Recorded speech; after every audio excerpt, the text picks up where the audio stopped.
Hey guys, today I wanted to take you through moving over to the 5G equipment once you have been notified that your 5G service is live. So this video is going to apply to our customers that have an indoor unit and a tech pre-installed one of our routers, which is this box right here. It's a Calyx U4 router. So if a technician installed this and plugged it in to your current LTE modem, this will apply to you.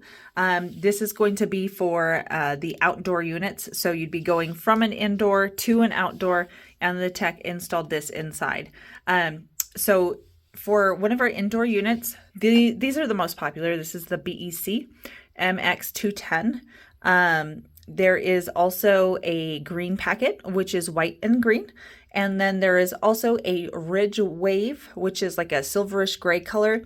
And that model is the 6300 NEL. So if you have any of those, this would apply to you if you have this installed. So this one is going to be fairly simple. Really, all you need to do is switch the Ethernet cable that runs between this and this over to the power supply for the outdoor unit. So what we're going to do is we're going to take this out of the back of here, and then we'll plug it in here.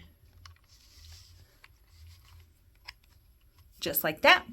And so once we have that plugged in, then we'll need to plug in the power to the outdoor unit. And you'll notice that a green light turns on here, which is what we want. And then it'll take a couple minutes for the outdoor unit to boot up and for the internet to come through again. Thank you so much for watching.